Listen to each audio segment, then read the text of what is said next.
আল্লাহ রব্বুল আলামিন যখন পৃথিবী তৈরি করলেন তখন পৃথিবী কাঁপতে আরম্ভ করল, এদিক সেদিক দুলতে লাগল।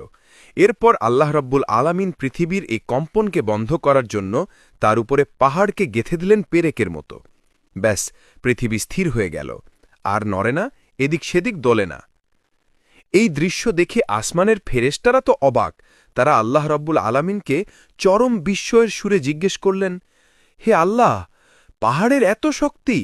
এই পাহাড় গেঁথে দেওয়ার কারণে বিশাল এই পৃথিবীর কম্পন বন্ধ হয়ে গেল। ইয়া আল্লাহ, আপনার সৃষ্টির মধ্যে পাহাড়ের চাইতে শক্তিশালী কিছু কি আছে? আল্লাহ রব্বুল আলামিন জবাবে বললেন, আছে তো, পাহাড়ের চেয়েও শক্তিশালী জিনিস আছে আমার সৃষ্টি জগতে, আর তা হল লোহা।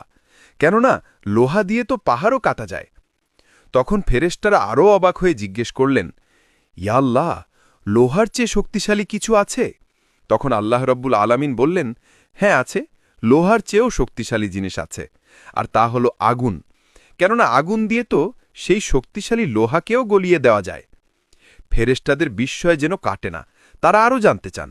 আল্লাহ রব্বুল আলামিনকে জিজ্ঞাসা করেন, হে আল্লাহ, আগুন কি সবচেয়ে বেশি শক্তিশালী? আগুনের চেয়ে শক্তিশালী কি আর কিছু নেই? তখন আল্লাহ রব্বুল আলামিন বললেন, না, আগুন সবচেয়ে শক্তিশালী নয়, বরং আগুনের চেয়েও শক্তিশালী জিনিস আছে, আর তা হল পানি। কেননা দাউ দাউ করে জ্বলতে থাকা আগুনকেও পানি নিভিয়ে যেতে পারে নিমিষে। ফেরেশতারা আবার জানতে চান, ইয়া রব্বুল আলামিন, পানির চেয়ে শক্তিশালী কিছু কি আছে?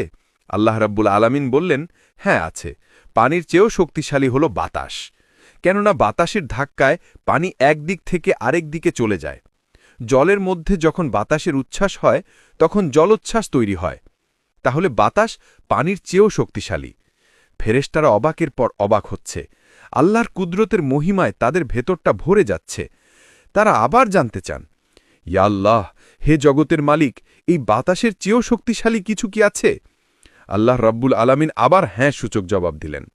তিনি বললেন, আছে আমার ফেরেশতারা, বাতাসের চাইতেও শক্তিশালী সৃষ্টি আছে, আর তা হল আমার বান্দা, আমার সেই বান্দা যে খুব গোপনে দান করে, এমন বান্দা যে নীরবে নিভৃতে ভালো কাজ করে, মানুষকে দেখানোর জন্য করে না, বরং কেবল তার রবকে রাজি খুশি করার জন্য দান করে।